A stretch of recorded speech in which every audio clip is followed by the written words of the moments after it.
Les Draugar, dans la mythologie nordique, sont des créatures fascinantes qui symbolisent une part des croyances anciennes en matière de vie après la mort et de l'au-delà. Ces revenants, qui peuplent les sagas et les contes de la Scandinavie médiévale, sont souvent représentés comme des morts-vivants dotés de pouvoirs surnaturels. Leurs caractéristiques, leur rôle et leur impact sur la culture nordique en font des figures emblématiques de l'imaginaire collectif. Origine et caractéristiques.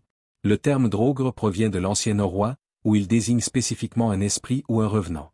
Contrairement à d'autres créatures mythologiques, comme les fantômes dans les traditions occidentales, les Draugars sont souvent dépeints comme des êtres corporels qui conservent leur forme physique. Ces revenants sont généralement associés à des tombeaux ou à des sépultures, ce qui les relie intimement à l'idée de la mort et des rites funéraires. Les Draugars sont souvent décrits comme ayant une apparence grotesque, avec des corps en décomposition qui se distinguent par des traits déformés et une peau grisâtre. Cependant, leur apparence peut varier. Certains peuvent sembler plus humains, tandis que d'autres sont représentés avec des traits horrifiants. Ce contraste reflète leur nature ambivalente, ils sont à la fois des protecteurs et des menaces pour les vivants. Rôle et symbolisme. Dans la mythologie nordique, les Draugars sont souvent considérés comme les gardiens de leur tombe. Ils protègent les richesses qu'ils ont accumulées de leur vivant, et toute personne qui tenterait de les voler serait confrontée à leur colère. Les sagas décrivent des héros qui affrontent des Draugars pour obtenir leurs trésors, illustrant ainsi un combat entre le monde des vivants et celui des morts. Les Draugars jouent également un rôle symbolique en tant que représentation de l'angoisse face à la mort et à l'au-delà.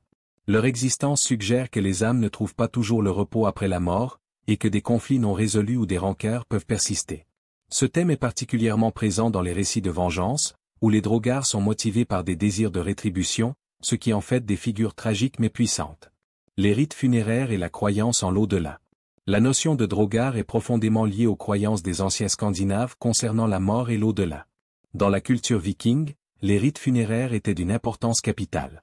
Les corps étaient souvent inhumés avec des objets de valeur, en croyant que ces biens seraient nécessaires dans l'au-delà. Le respect des traditions funéraires était crucial pour éviter de provoquer la colère des morts. Les Draugars illustrent également la croyance en une vie après la mort, où les âmes des défunts continuent d'influencer le monde des vivants.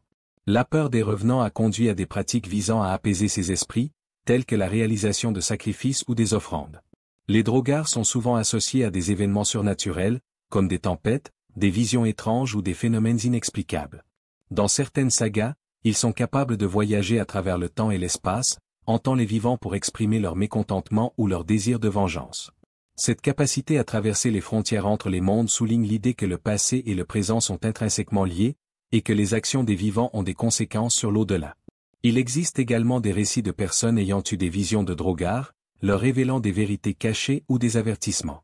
Ces expériences mystiques sont souvent interprétées comme des signes ou des présages, ajoutant une dimension spirituelle à la mythologie des Draugars.